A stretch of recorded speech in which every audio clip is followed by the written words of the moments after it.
বন্ধুরা, রসে ভরা এরকম তুলতুলে গোলাপ জামুন খেতে কারা কারা পছন্দ করো? যারা বাড়িতে এই টসটসে গোলাপ জামুনের রেসিপি বানাতে চাও তারা অবশ্যই ফুল ভিডিওটা দেখতে থাকো। এখানে প্রথমে একটা পাত্রে 1 কাপ গুঁড়ো দুধ, হাফ কাপের একটু বেশি ময়দা, হাফ চামচ বেকিং সোডা, হাফ চামচ খাবার সোডা, পরিমাণ মতো এলাচ গুঁড়ো, অল্প একটু স্বাদের জন্য লবণ, এগুলো দিয়ে ভালো করে মিশ্রণটা মাখিয়ে 3 থেকে 4 চামচ ঘি দিয়ে ময়ম দেওয়ার মতো ভালো করে মাখিয়ে ওপর থেকে অল্প অল্প গরুর দুধ দিয়ে মিশ্রণটিকে মাখিয়ে নিতে হবে। মিশ্রণটি খুব একটা পাতলা কিংবা খুব একটা শক্ত হবে না। মা যেরকম ঘনত্বের করেছে আপনারাও ঠিক সেই রকম ঘনত্বের করবেন। মাখানোর পর কিছুক্ষণ এটাকে রেস্টে রাখবেন।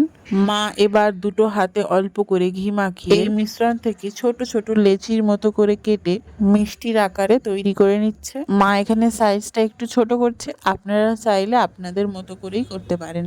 এখনো যারা যারা আমাদের চ্যানেলটি সাবস্ক্রাইব করেননি অবশ্যই সাবস্ক্রাইব করে দিন, বেল আইকন অবশ্যই ক্লিক করবেন। দেখুন মা সব মিশ্রণটিকে এই মিষ্টির আকারে তৈরি করে নিয়েছে। এবার এগুলোকে ভেজে নিতে হবে। কড়াই পরিমাণ মতো রিফাইন তেল দিয়ে সব মিষ্টিগুলোকে একে একে ছেড়ে দিন।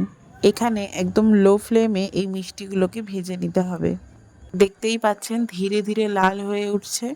চামচ দিয়ে ভালো মতো নাড়াচাড়া করতে করতে দেখুন একেবারে লাল হয়ে যাচ্ছে, যেরকমটা ঠিক বাজারে বিক্রি হয় ঠিক সেই রকমই। পুরো দোকানের মতো হলেই নামিয়ে নিতে হবে। দেখুন আমাদেরটা পুরো দোকানের মতো লাল লাল হয়ে গিয়েছে আর মা এগুলোকে নামিয়ে নিচ্ছে। এবার আমাদের চিনির রসটা করে নিলেই সব কমপ্লিট। চিনির রসের জন্য 1 কাপ চিনি আর 2 কাপ পানি নিলেই যথেষ্ট। পানির পরিমাণটা যত বেশি রাখবেন তত বেশি মিষ্টি তুলতুলে হবে। ওপর থেকে কয়েকটা এলাচ ভেঙে ফেলে দেওয়া হয়েছে। এবার ভালো মতো জাল দিয়ে নিলেই তৈরি আমাদের এই চিনির রস। চিনির রস করা কমপ্লিট। এবার আমাদের এই মিষ্টিগুলোকে একে একে মা ছেড়ে দিচ্ছে এই চিনির রসের মধ্যে। এখন কিছুক্ষণ রেখে দেওয়া হবে যাতে চিনির রসটা ভালো মতো মিষ্টির মধ্যে ঢুকে যায়। আমাদের রেসিপি একদম রেডি। দেখতেই পাচ্ছেন আমাদের এই রসে ভরা এই গোলাপ জামুনগুলো। তাহলে আর বাজার থেকে নয়, বাড়িতে বানিয়েই খান। আমাদের এই ছোট্ট রেসিপি আপনাদের কেমন লাগলো অবশ্যই কমেন্টে জানাবেন। ভালো লাগলে একটা লাইক করে দেবেন।